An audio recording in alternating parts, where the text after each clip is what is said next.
Königssee in Bavaria, the oldest artificial ice track in the world, and we are here for round 7 of the Wiesmann FIBT Skeleton Women's World Cup, Men's World Cup as well. And on a snowy Saturday, the crowds are coming to the track to watch the action on this second day of sliding. Well, hello everybody, I'm Martin Haven. Sitting alongside me is Canadian slider Melissa Hollingsworth. Mel, you raced on this track yesterday in similar conditions. These fast 3 guys have still got a lot of work to do in Heat 2. They do, but fortunately the snow is coming down, but the track is still fast. Krokel, that we've got ties for 3rd and for 5th, so it's going to be a really exciting second heat. Some very close gaps among the top sliders. Alexander Krokel and Alexander Tretyakov, as you say, tied for 3rd. Yes, and he had a strong start. He wasn't the fastest, but he had a skid here in Kreisel, so we'll have to see if he can clean that up and move up a spot here. Well, Billy Schneider looked pretty happy with that slide, but there's always more work to do. Frank Rommel, he has won 2 of the last 3 World Cup races on this season. He's won in even-numbered years. His arch-rival Martin Stukos has won in odd-numbered years. That means it's Frank's turn, right? I would say so, but, you know, up against Superman, Martin Stukers, he's got a tough competition ahead. If he's going to win, it's going to be perhaps because of something that Martin Stukos does that doesn't work. That's what happened the last time out. But he looked in pretty good form in Heat 1. And he took the high line, exited Kreisel. It was fantastic, and that's where he got all of his speed with that #1 ranked start. He had 120 km/h speed into the bottom of the track, and nobody else was going that quickly. Snow's still falling. It was gritty and icy this morning, Mel. Now it's big, fat, wet, sticky flakes. I think it'll probably be the same. I got a chance to talk to the track workers in between the heats, and they said it's hard. They knocked on the side. Yeah. Well, Martin Stukos leads by 0.4 of a second, but look behind. Krokel, Tretyakov tied. Montgomery and Thomas Stukos tied. And the gaps behind here, the biggest gaps in the field are actually among the top 6 sliders. Here, you're talking the blink of an eye to make up 1 or 2 places or give them away. Exactly. The bend away is extremely difficult on this track, and you can drop not just 1 or 2 spots, you can drop 7 to 10 spots.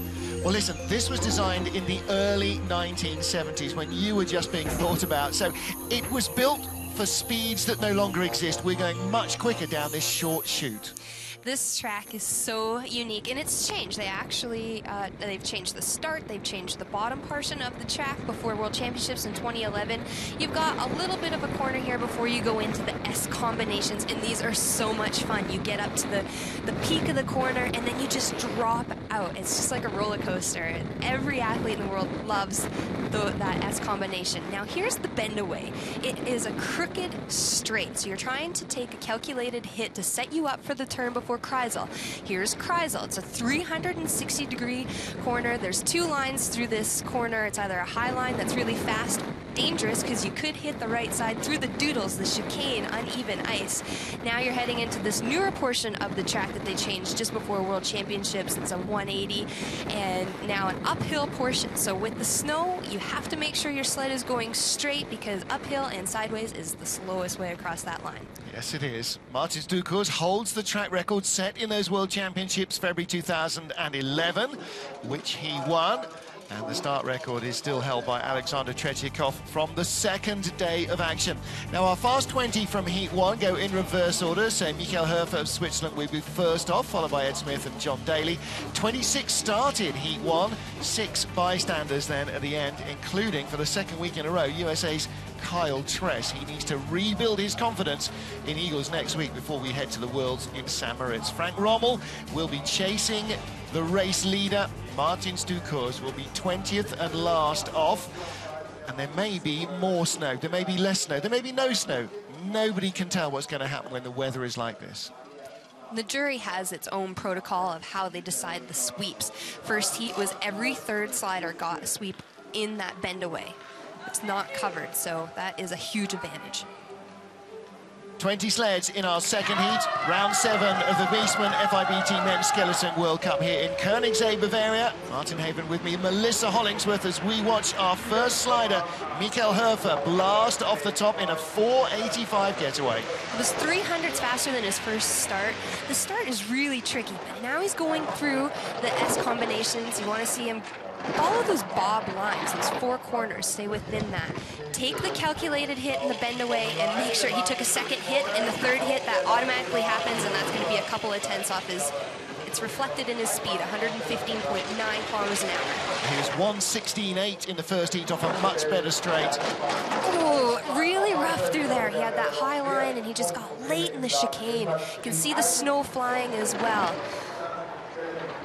Well, he was only 300ths behind Ed Smith of Great Britain, but a really rocky ride down the bottom. And now you can see he's almost at walking speed, it seems, down at the bottom of the track. 53.03, that's 4 tenths of a second slower than his first heat.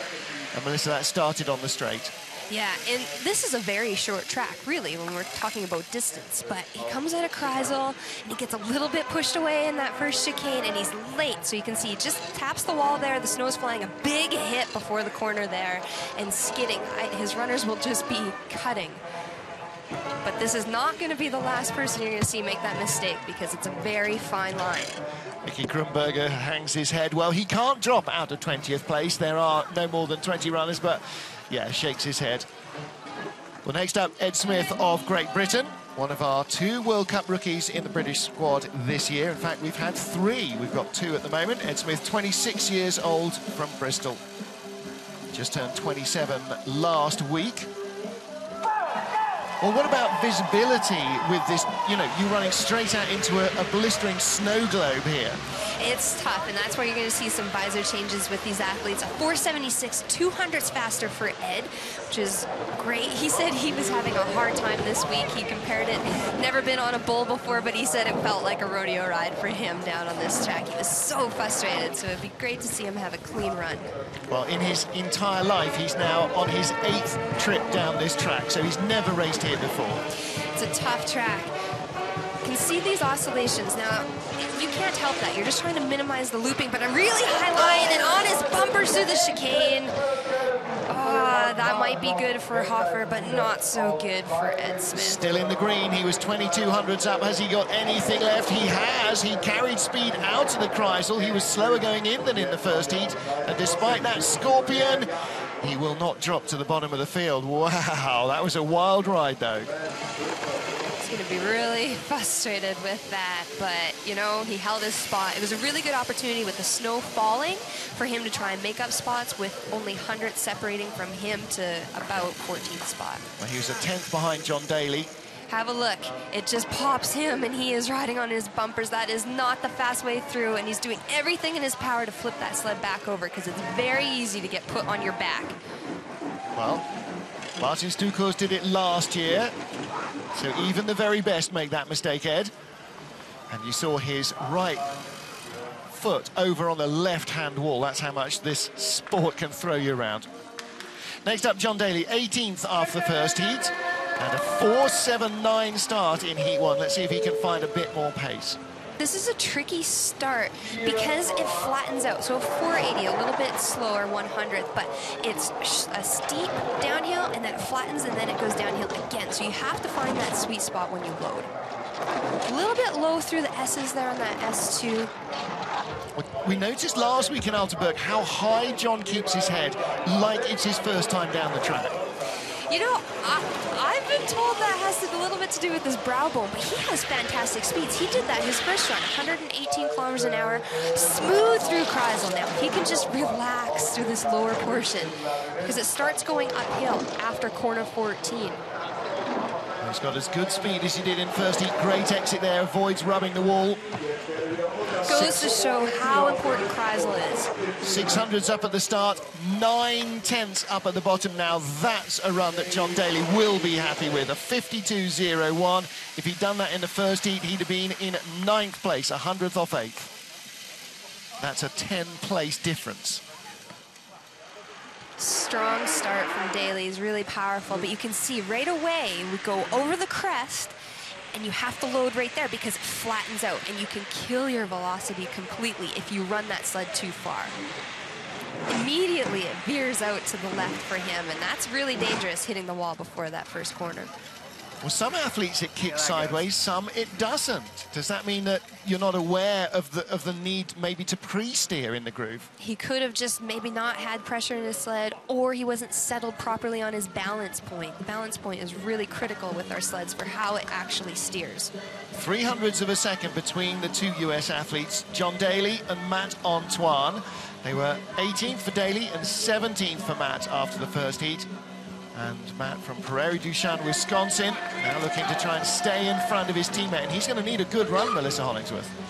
He is, and Matt's in a great mind frame right now because he decided not to go to the Altenburg World Cup. It was more important for him to do an IC race in Whistler earlier in the season to maintain his point standings heading into World Championships, and also just to have that positive mind frame. Altenburg is a really tough place for a lot of athletes, so he came in here happy and healthy, recovering from his knee injury, but now he's having some issues in that bend away with a really slow speed, 115.5 kilometers an hour.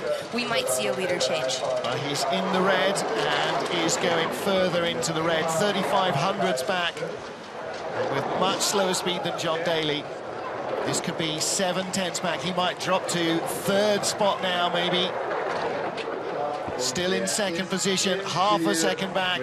Wow, 52.65, 2/10 slower than his first heat, and that's really not what you want. No, his first heat was nice and clean, but that's how tricky this track is. You know, you have to nail that bend away and Kreisel right there. The calculated hit, but he gets stuck drifting back to his left side. Another hit skids him. He hits on the right side. So you're just ping-ponging, and your runners are skidding underneath of you. It's just like having brakes, even though we don't have brakes on our sleds.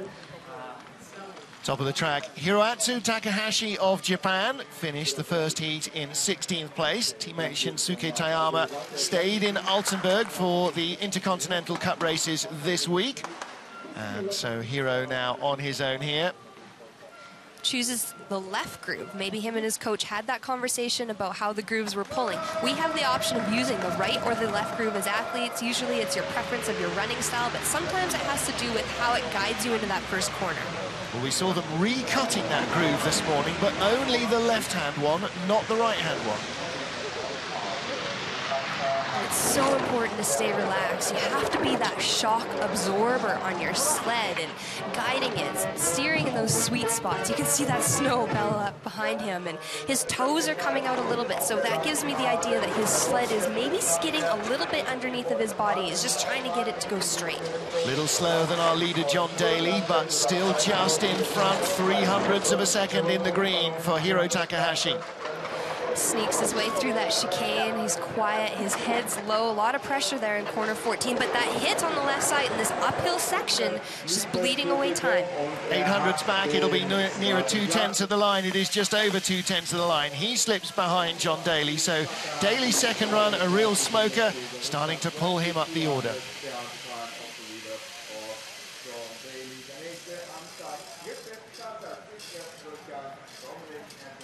Hiro Takahashi in second spot. John Daly remains in the leader's box. The power of this one-handed start requires a lot of coordination. You can see his arm and his leg moving, and the balance, efficiency with having contact with the ice at all times. Comes out of here a little bit early. You can see him try to pull his sled, and then he bumps that wall. You have to have height on the exit of corner 14 so it shoots you down the middle. Next up, Don Parsons of Great Britain, 100th ahead of Hiro Takahashi, 900s ahead of current leader John Daly after Heat 1, his third World Cup race of his career.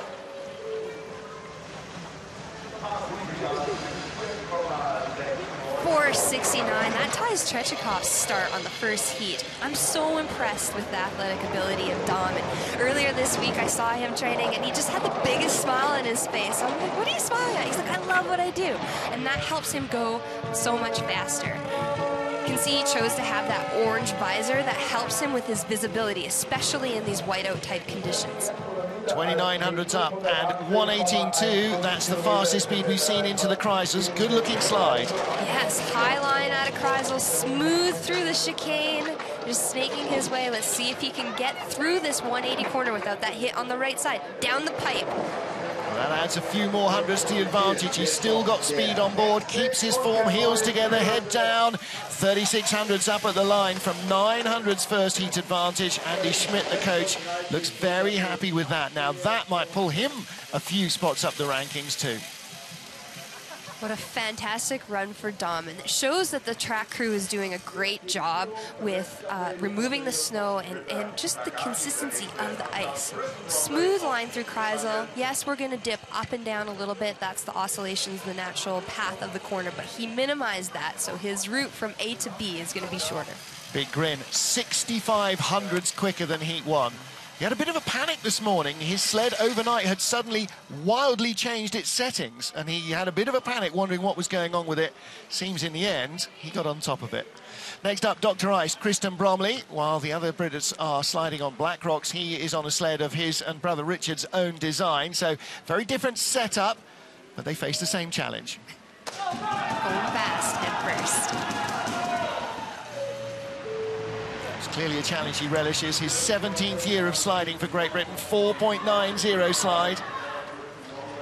A little bit slower than his first run. And Kristen has an interesting sliding technique. These sleds are flexible. Yes, you steer with your shoulders and your knees, but you rarely see his shoulders move. You're going to see his legs come out to the side quite a bit, and that obviously has to do with the testing of how he has this Bromley sled set up. 118.4 top speed. Still in the red, so he's behind his teammate, and again, like Heat 1, wild there off the Kreisel. And he lost control. He just did not have enough control grip with his runners, and he actually skidded his sled under about 5 gravitational forces. That is really difficult to do. Well, Kristen really is a crash test dummy. He and Richard decide on a plan before the weekend, what it is they're going to test, and they answer questions that they have in their minds. And sometimes it's to the detriment of his athletic performance, but it's all about developing the sled for the big targets. This year the Worlds, next year the Olympics. That's right. Have a look at Kreisel. He's trying to keep that low line, and his sled actually moves sideways under the pressure. And that's dangerous, because when you lose control in the pressure, you don't know when the runners are actually going to grip the ice and what direction you'll be going. Look at him just skidding. He could possibly almost do a full circle. That's happened in corners like Whistler, corner 7. And fortunately, he gets out there safe. He will be really frustrated with that. But again, he'll be making his notes. Yep. Drops down to 5th place with Sergei Chudanov now at the top of the track. 800s, 900s in front of our current leader, Dom Parsons. And Melissa, we're seeing a lot of these athletes going almost the instant the green light shows that the track is clear for them to go, because, of course, that's a few seconds less snow in their way. Yeah, you want to make sure you're going immediately so there's not as much snow on the ice that you're trying to battle your way through. I thought Sergei was really battling the ice his first run. You can see, look at him move his head and his shoulders. When you do that, your weight changes on your sled, and you'll actually kick yourself into a skid. 115.4 kilometers an hour is not fast for him. He's in the red, and he is dropping like a stone. 4/10 back, and that gap will only widen. Tom Parsons had a really smooth run from the Kreisel down, Mel, so if you're not in front of him there, you ain't going to catch him. No, especially with that strong start he has. 7/10 of a deficit there, and that's a big loss of ground for Sergei Chudanov. Now, I know people are looking at the snow coming down and they're thinking, well, this will be the trend, everybody dropping back, but it's such a technical track that if you're not going to have a strong start, you have to have that calculated hit in the bend away and clean Kreisel to make sure you're fast and strong. Well, the snow is never constant, but it's the other mistakes like this that cost you extra time. And that is going uphill, so any hits and skids that way, it'll drop your time immediately. The Russians are clearly going with the beard look. Hasn't been taken up by the girls, but the men are all going with the Grizzly Adams. Next up, Johnny Fairbairn of Canada. Now, he was in 12th place after the first heat, just 500s out of a top 10. Teammates are up there cheering him on. Always lots of noise from the Canadian athletes for each other, which is just such great team spirit. 483, that's a notable improvement on his first start. He knows that there are good targets to go and chase.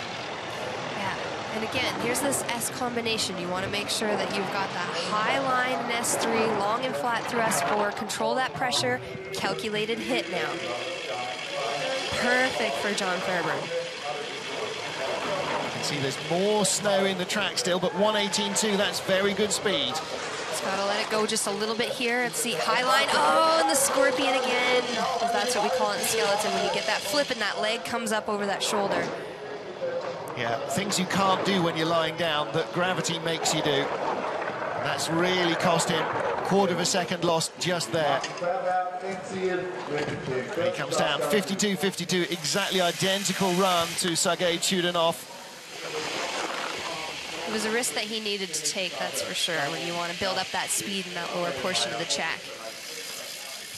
Well, we talked about how tiny the margins are, Mel, and this costs him a lot of places. It does. You can see he's airborne, his sled is skidding, he's hitting the wall. It's only going to be slowing him down.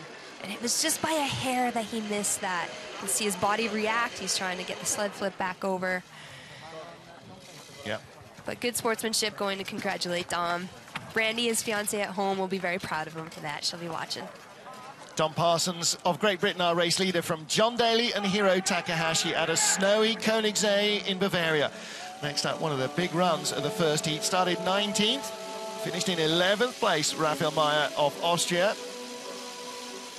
So impressed by Raphael on this short track to have that far back of a start.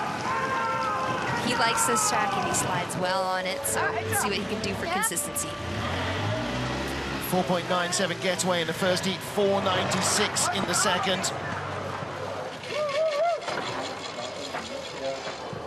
The other thing with the snow is you're wanting to take a path that everybody else is taking. So, you know, you have to have a clear path, make sure you're not going through a snowbank. Oh, and a skid there after his hit, another skid.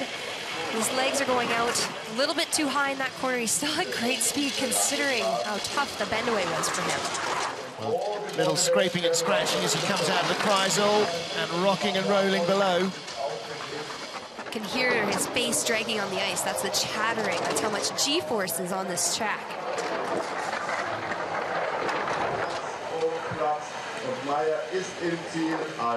So Meyer, just 20 years old, by 9 days, the youngest man in the competition. And he drops to third place with 11 sleds, 10 sleds still to go. Well, here's season's best, 14th place in Lake Placid, the season opener. Have a look at that skid sideways and his legs coming out. He needs to just tap his toes right behind him to straighten him out, because as soon as you swing it out to the side, it's just going to automatically swing your sled the other direction, slow you down. Guaranteed a top 13 finish, so that's his best result of the year.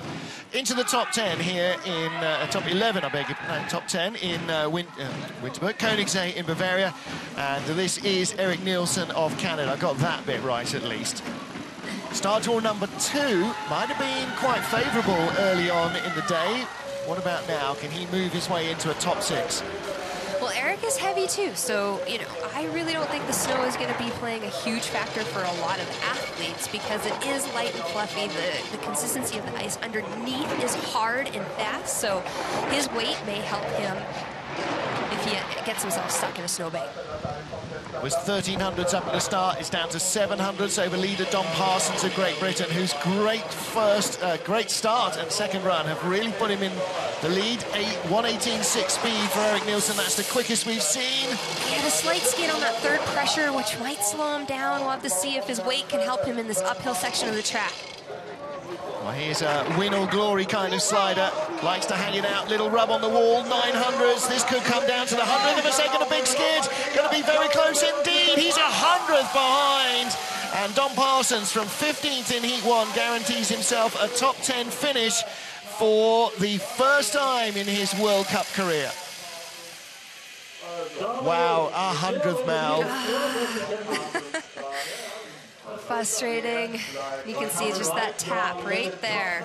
And now a big skid as he comes through corner 15 into the final corner. Just gets hung up there, pushed off, and going sideways uphill through snow. That's many hundreds, not just one. Yeah.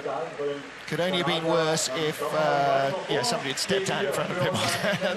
that's all the brakes fully applied there. So tiny margins in this sport. Our race leader is still Dom Parsons of Great Britain with 9 to go. Well, Maurizio Ioli is next up for Italy. Really good-looking first run, smooth as silk he was. Got a little bit out to the side there just before his load. 481, that's 300s faster than his first push. Gives him an advantage of 1400s as he lays down, but it was a slower start, so gap now down to 300s. Big intake of breath from Melissa Hollingsworth. It was just such interesting lines to see. You want to see them go through that S combination through the bob lines, and he was below and above it. It just 116.2, that's slower than Dom. He's gone behind by a fraction. Now it's a quarter-second margin. Kind of fishtailing his way through the chicane. There's no way he's going to be able to make up any speed on Dom. Well, the question is, how far down the order will he drop? He's 7th at the moment. He could drop 10 places by the line. What a disappointing run, 8 places down. Dom Parsons, somebody fetch that man another jacket. He may be out there a little while yet. There's not much gap between any of the next sliders till we get to the top 6. It's always extreme disappointment when you come across that finish line, you see any other number other than number 1. Yeah. So again, we're trying to take the calculated hit. He almost tried to not hit, which then again, it just skids him out. You have to take the hit. Got to take the hit, but not too hard a hit, or that cannons you over to the other wall. I mean, like every other corner, it's balance. Yes, exactly. And feel, reaction. That's a lot of what skeleton is just reacting to what the ice and the pressures do give you. 8 to go here in Königssee, Bavaria. Martin Haven and Canadian slider Melissa Hollingsworth watching the action with you. This is Matthias Guggenberger. Had a really great start in Heat 1, 4.75 seconds. That's the fastest that we've seen. Again, he matches it for him competitively within the field. He's had such a terrible back injury all winter, all summer, and he loves this track. He was very excited to slide on here. He had a great result, top 6 here last year, I think it was. So we're looking for him to maybe try and make a move up. If not, top 8 is fantastic for Gugu this season. Too much of a hit, takes a second hit coming down into Jena. Dominic Parsons in Great Britain from 15th in Heat 1 is our leader. Can Guggenberger hold on? He's still a quarter-second up, but the margin is tiny. Clean enough, maybe. Very clean, but is he doing too much work? That's the other part of this sport. You can have clean lines, but it may slow you down, and now he's tied. He's lost time, he's tied, and surely he's not got the momentum to take the lead away from Dominic Parsons. He doesn't. Parsons is heading towards the top of the pile, 52.28. Now, Melissa, you could say this is snow, but actually it's not snow. It's just that Dom had such a throwaway first run and a great second heat. He did, and you know, the time gap, really, there was only 4/10 between them on that first run. So, you know, the mistakes here that are happening, you can't blame it on the snow. Have a look at the shot when we get up to the start for the next slider. You're going to see how glassy that ice is and how hard and fast it is underneath the snow. And really, I think it's driver error. Dominic Parsons of Great Britain leads from Eric Nielsen and Matthias Guggenberger. We have got 7 sleds to go, and Parsons working the crowd here at Königssee, who respond in kind. Christopher Groothair, Germany's junior world champion in men's skeleton this year. He is just 20 years old from the Oberhof track. And he is perhaps the last target realistically for Dom Parsons to catch. You can see the groove pulling just to the left slightly with a 478 start. It's quite a bit faster. It's almost 400s faster, I guess. So that's fast on this track. Yeah. Any improvement, even the tiniest margin, is going to make itself felt in these early corners. Great exit.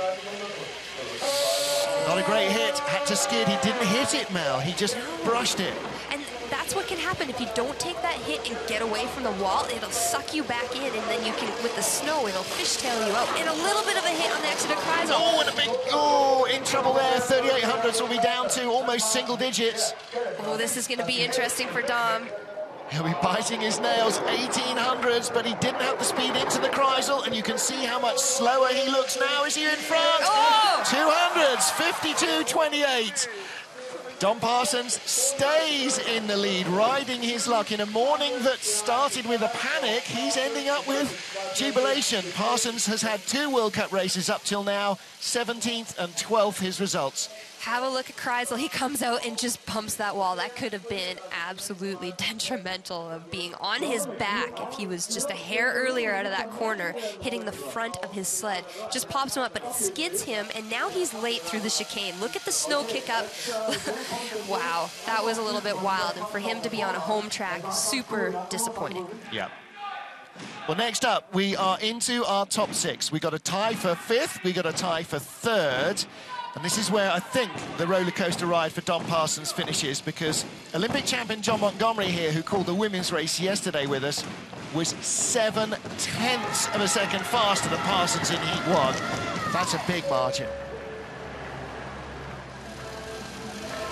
473. Yeah, that's good starting. So impressed with John and how he's trained this summer. We know his wife Darla, former teammate, is at home cheering him on. It's critical that he is a top 6 placing at some point here and leading up to Sochi for his qualifications. And that's okay. That's okay. He got a little bit stuck there, but it pushed him over low through the corner. 118.3 kilometers an hour. I get a little bit excited. Yeah, you should do. This is really good. The Olympic champion and his sled are starting to gel here in Königssee. This is the first glimmers came last week. Now it's really starting to develop. Yes, and he is having a fantastic run. Pulling away, opening up the margin by nearly 2/10 now over Dominic Parsons, and that is his best heat since he won the Olympic gold medal in February 2010, no question. A 51.55, quicker than his first heat by nearly 2/10, and that is his shot, not just for a top 6, but maybe to swing into the medals. Exactly. We saw how many people changed. Have a look at this power that John has generated. We know that he is taking all the cheers from Manitoba at home right now, all the way down the track. He's changed his helmet. What's happened to the black and white? That's a change as well. Well, this is the new helmet this season, so, you know, it might fit him a little bit tighter. Yeah, Ivo Ferriani gives him a pat on the back. Former Canadian coach, of course, now the president of the FIBT. So tied in Heat 1, John Montgomery, our current leader, and this man, Thomas Ducos, who's the very first out of the start shed and just flowed down this track. I love watching the Dukers when they're sliding. It is absolutely beautiful. Strong starters as well. 473, that matches John. They're not going to tie after 2 heats. Come on, that would be too much. 200s in it. So smooth. Listen to the audio here. Barely hear anything as his sled is gliding through those S corners. Takes the perfect hit. Tiny settling adjustment on the straight into Jena. 119.5. That high line, oh, he came a little bit close, but he's able to snake his way through the chicane. It's going to be close. 1700s up out of the Kreisel. Did he risk too much? Has he got anything left? 1100s.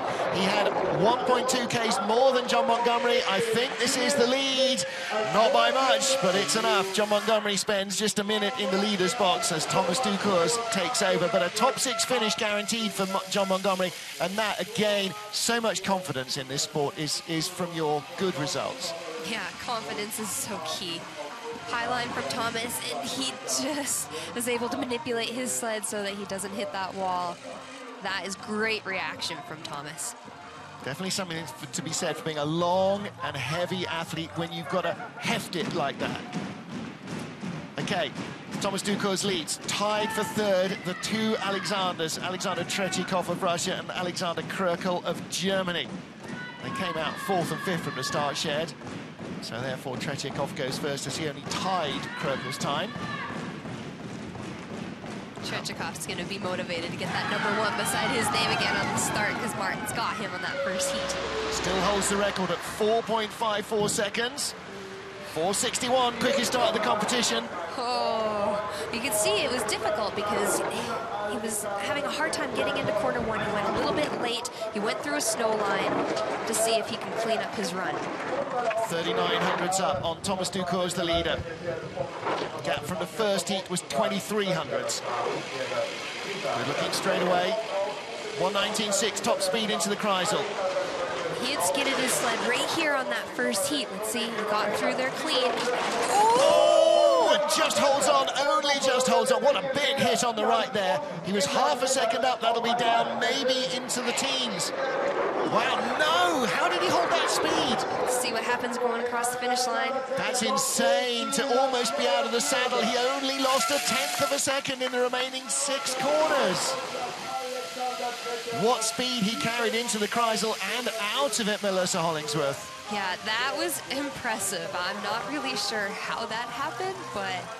Good, you know, I'm glad you're not, because I've got no clue. I know, sometimes you just thank your lucky stars, I think, that the track wasn't a couple 100 meters longer, otherwise he would have been in trouble. Wow. Comes out of the Kreisel on the wrong side of the doodle. It's got late, and a hit bounces him over. That hip is going to be sore, because that was making contact with that concrete wall. Well, he's only like doing 74, 75 miles an hour. Come on, these are tough guys.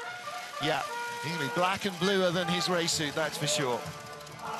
Alexander Tretyakov leads, still 3 to go. Alexander Krökel of Germany next up, last year's junior world champion. Made his World Cup debut last season, just 22 years old.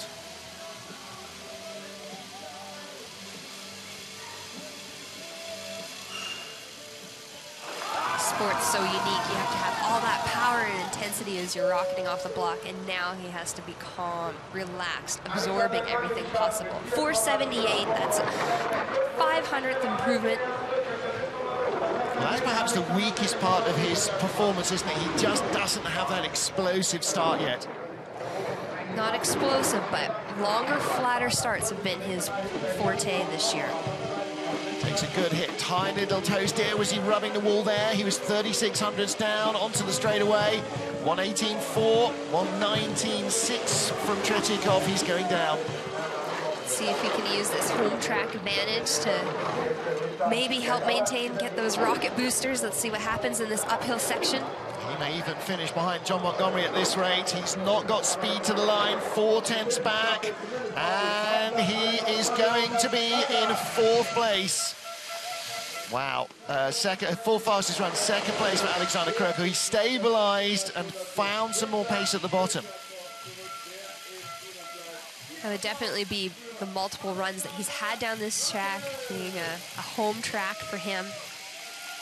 Sliding in all different types of conditions, really high right there, which is good because you want to make sure that you can have that height on the exit and then shoot the pipe so you're not hitting the right-hand wall. Well, that's how he closed, from being over a 1/4 second back to a little over a 10th back. He reeled in Tretyakov a little. Alexander Tretyakov of Russia leads, and the last 2 men to win on this track in the last 4 years are next up. Frank Rommel won 2008 and 2010's World Cup races, and Martis Ducours 2009 and the Worlds in 2011. But the gap between them is huge. Rommel has to close over 4/10 of a second just to catch Ducours. 4:78 gets away. He's giving it everything at the start, Melissa Hollingsworth. Yes, and he needs every 100th. I think the rule of thumb really is every 10th that you can gain at the top of the track is about 2/10 at the bottom. So every little bit that you can get at the top is going to help you. Look how smooth he is as he's going down. That calculated hit. He's looking for his entrance in that corner before Kreisel. Entering Kreisel, 119.8. That's the fastest speed I think that we've seen so far this 2nd heat. He's going to do well to stay in front of Alexander Tretyakov. He was 2/10 behind going in, still 1800s behind going back, and it's going to be that high line here that might get him into 2nd place. He's back in front, and listen to the crowd roar as the track announcer tells them he's back in front. He guarantees himself at least a silver medal. But That was quicker than his first heat, but still not quicker than Martins Ducour's first heat. Still over a quarter second behind what Ducour's did in heat 1. But anything can happen. We saw that last year when Martins, this is exactly what happened. Frank secured his spot, and then we watched Martins barrel roll out of Kreisel. So Frank has a smooth line in Kreisel. He's controlling those oscillations. You can see him, there he goes, out of the exited Kreisel. He's got that high line, able to accelerate out. He was very close to that wall, but it helped him get that advantage at the bottom. Such a fun guy to be around. He's here with his fiancée, Julia Eichhorn, a former German slider as well. And now, Superman. He is looking for win number 6 of the season. Battling an ACL tear, but that has not held him back at all on the start. Lord help us when he gets healthy then. 4:64, again, comfortably the quickest start in this field. He's showing me pictures of his daughter who's 7 months. That's definitely became a bigger priority to him than sliding here this year, but that hasn't kept him back at all. Look at that, 7/10 lead. Little bit of trouble there. Well, listen, he can't even spell the word cruise. He always races 1:19.8, same speed as Frank Rommel, our race leader, so he loses nothing of his advantage. No, not at all. He took that safe line a little bit lower out of Kreisel, but there's a whole lot more to lose here on this race with Königssee. Big bump there. He can give away half a second now and still win it, and he retains his form all the way to the line. It is win number 6 of the season. Only 0.05 of a second quicker than Frank Rommel on that run. So that smoking first heat gave him the comfort margin he needed, because there were mistakes there. There was a couple of extra hits, bit of a flop. Nevertheless, he wins again. Look at that. We rarely see that type of emotion, but that's a big build-up going into Eagles and Sochi with what's on the line. Well, what is on the line is potentially €100,000. The FIBT and the rights holders in front have combined to offer each of the 5 disciplines €100,000 to anybody who can win in Königssee, in Eagles, and this year in Sochi. So here's the only man in men's skeleton who could do it now. And I have big belief that it possibly will be his on his track record. Tretyakov might be the fly in the ointment. If he wins next week in Eagles and they go to Russia, who knows? Well, it is all about Martins Ducour's once again. And Mel, we've said this so many times, it's so hard to critique. His running is superlative, his starting is so explosive, and he slides like an angel. He really does, and he reacts so well. It's really brilliant. Well, he's got the form, he's got the physique, and he's got the mental attitude. The relaxation is so evident when he's on the sled. It looks like he's not doing anything. If only everybody else could figure out how not to do anything in the same gloriously speedy way, then he might have even closer competition. Well, snow, wind, rain, it doesn't seem to make much difference to Martins Ducour's. He can handle it all. He's got the experience and the style, and he's got win number 6 of the season under his belt. Frank Rommel and Alexander Tretyakov complete the podium. And Dom Parsons, 15th after heat 1, 7th, way and above his first heat performance. A great second heat from him. We'll find out what our top 3 thought in just a moment.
At a snowy Königssee in Bavaria, Martins Ducour's win continues to see him at the top of the World Cup rankings ahead of brother Thomas. Alexander Krokl and Alexander Tretiov giving chase to the Latvian Joe in the race for the Crystal Globe at the end of the 9-race World Cup season.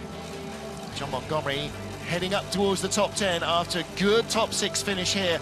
Our reigning Olympic champion really starting to get his mojo working. Quite sure if he's got a mojo, but it's all working. Melissa Hollingsworth, it's really working for this man as well. Martins Ducours, he's only been beaten once this season. He's just looking so strong. Yes, and he definitely battled his demons here on Königssee. He played it a little bit safe here on the second run, but that's what he needed to do. Had a little bit lower line at a Kreisel, was able to navigate his way through the doodles clean. Last year he was barrel rolling, flipping. It was the only race he lost last season, and we see a #1 beside his name.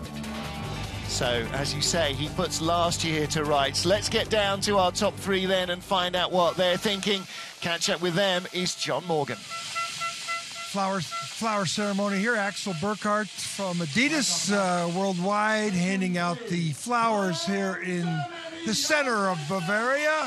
Frank Rommel receiving his flowers, and now Superman receives his flowers from, again, Axel Burkhardt, head of Adidas Global Marketing and Sports. So there's our flower shot. There's our 3 flower. And now we'll go in for the interviews here. The first, 3rd medal, or the gold, bronze medal, the Russian Rocket. Good start time, good runs. Ну, вторая попытка не очень получилась. Предельно рисковал. Нечего было терять, надо было догонять группу лидеров. Вот. Поэтому спасибо всем, кто болел за меня, переживал. Thank you very much. He said he had little skids, especially in Kreisel, and not the best starts, but a bronze medal for the Russian Rocket. And over to Frank, you know what it's like to have a medal on this track, but you had 2 very good runs. Yeah, I'm very happy with my runs today. Training was not so good, some problems, and made the best out of it, and really happy with the result today and the runs. Congratulations. Superman, last year, the only time in the last 22 races you have not medaled in a race was here in Königssee. This must make you feel real good to come out now and beat the track this time. Yeah, of course. This was like mentally really tough race. But also track is really tough and really good competitors, especially Germans are really fast here. And I did really risky runs and this time paid off. But I'm actually really happy also with the push. And thanks a lot for the supporters and team. Thank you very much. Well, congratulations, guys. Great race in Königssee. As ever, gracious in victory or defeat, Martins Ducours really having to hang it out to stay in front of this class field. Melissa Hollingsworth, he knows that he's got to risk everything to win. Yes, and he's very humble, doesn't take anything for granted, and I think that's why he's such a fan favorite. Well, that's it for the men and women skeleton here in Königssee, Bavaria. A week from now, we'll be at Eagles, Austria. And how will that change the balance of power? My thanks to Melissa Hollingsworth, John Morgan, and the rest of the FIBT TV crew. And to you for joining us. We'll see you next time out. From me, Martin Haven, Auf Wiedersehen. Goodbye.